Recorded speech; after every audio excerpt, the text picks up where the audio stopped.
Assalamualaikum warahmatullahi wabarakatuh. Perkenalkan, nama saya Sila dengan NIM 2032301119. Di sini saya akan menjelaskan mengenai analisis lingkungan eksternal dan analisis lingkungan persaingan pendidikan.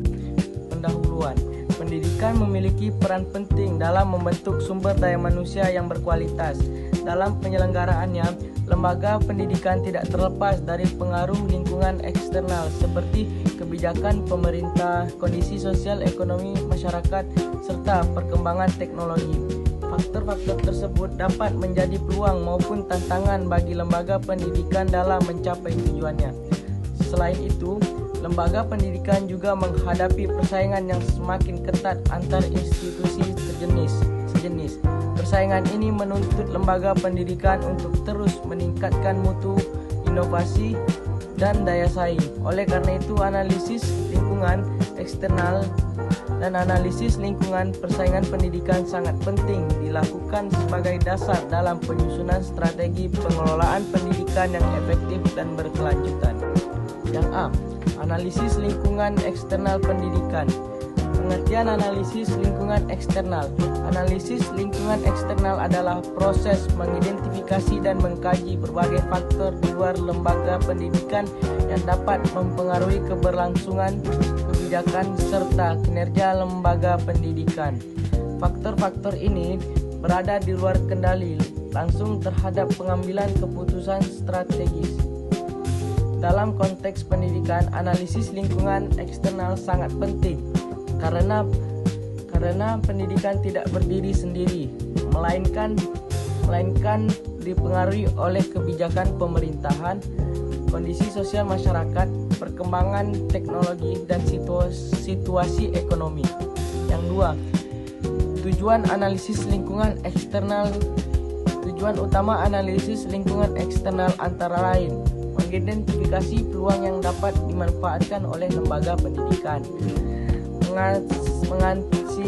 mengantisipasi ancaman yang dapat menghambat pencapaian tujuan pendidikan, menjadi dasar dalam penyusunan strategi dan kebijakan pendidikan, membantu lembaga pendidikan beradaptasi terhadap perubahan lingkungan. 3. Faktor-faktor lingkungan eksternal. A. Faktor politik dan kebijakan. Faktor pada politik mencakup kebijakan pemerintahan, peraturan perundang-undangan, dan sistem pendidikan nasional. Contohnya, kebijakan kurikulum nasional, standar nasional pendidikan, kebijakan akreditasi sekolah dan perguruan tinggi. Kebijakan ini dapat menjadi peluang jika mendukung inovasi pendidikan, namun juga bisa menjadi tantangan jika sering berubah. Yang B. Faktor ekonomi. Faktor ekonomi berkaitan dengan kondisi keuangan masyarakat dan negara, seperti tingkat pendapatan orang tua peserta didik. 2. Anggaran pendidikan pemerintah. 3. Biaya operasional lembaga pendidikan. Kondisi ekonomi yang lemah dapat menurunkan daya bayar masyarakat terhadap pendidikan. C. Faktor sosial dan budaya.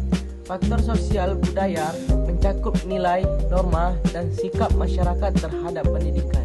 Misalnya, tingkat kesadaran masyarakat terhadap pentingnya pendidikan, budaya pelajar, perubahan gaya hidup, dukungan masyarakat yang tinggi menjadi peluang besar bagi lembaga pendidikan. Dan yang terakhir itu faktor teknologi. Perkembangan teknologi sangat memengaruhi dunia pendidikan seperti digitalisasi, pembelajaran, e-learning, dan pembelajaran daring, penggunaan media digital dan AI dalam pembelajaran. Lembaga pendidikan yang tidak mengikuti perkembangan teknologi beresiko tertinggal. Contoh lingkungan eksternal pendidikan. Beberapa contoh nyata lingkungan eksternal pendidikan antara lain penerapan kurikulum merdeka, perkembangan teknologi pembelajaran berbasis digital, kondisi ekonomi keluarga peserta didik, dan yang terakhir tuntutan dunia kerja terhadap lulusan. B. Analisis lingkungan persaingan pendidikan. 1. Pengertian analisis lingkungan persaingan. Analisis lingkungan persaingan pendidikan adalah proses untuk mengkaji tingkat persaingan antar lembaga pendidikan yang sejenis dalam menarik peserta didik dan meningkatkan mutu layanan pendidikan. Persaingan ini menuntut lembaga pendidikan untuk terus meningkatkan kualitas agar tetap diminati oleh masyarakat. 2. Tujuan analisis lingkungan persaingan. Tujuan analisis persaingan pendidikan meliputi 1. Mengetahui posisi lembaga pendidikan dibandingkan lembaga lain. 2. Mengidentifikasi keunggulan dan kelemahan lembaga. 3. Menentukan strategi peningkatan daya saing. Dan yang terakhir, meningkatkan kepercayaan dan minat masyarakat. 3. Faktor-faktor persaingan pendidikan. Beberapa faktor utama yang memengaruhi persaingan pendidikan antara lain: 1. Kualitas akademik, prestasi siswa, kualitas kelulusan guru profesional. 2. Sarana dan prasarana, ruang kelas, laboratorium, fasilitas teknologi. 3. Biaya pendidikan, uang sekolah, transparansi biaya. 4. Reputasi lembaga, akreditasi, citra sekolah, prestasi. Yang terakhir, program unggulan, kelas internasional, tahfiz, vokasi, dan lain-lain. Bentuk-bentuk persaingan pendidikan. Persaingan pendidikan dapat terjadi dalam bentuk seperti sekolah negeri dengan sekolah swasta, perguruan tinggi negeri dengan perguruan tinggi swasta, lembaga pendidikan formal dengan non-formal, kursus pelatihan, dan yang terakhir, lembaga pendidikan konvensional dengan pendidikan berbasis digital. 5. Strategi menghadapi persaingan pendidikan. Untuk menghadapi persaingan, lembaga pendidikan dapat melakukan 1. Peningkatan mutu layanan dan kualitas pembelajaran. 2. Inovasi metode dan media pembelajaran. 3. Pengembangan program unggulan sesuai kebutuhan masyarakat. 4. Penguatan branding dan citra lembaga. Dan yang terakhir, peningkatan kompetensi pendidik dan tenaga kependidikan. Dan itulah semua isi tadi mengenai analisis lingkungan eksternal dan analisis lingkungan persaingan pendidikan.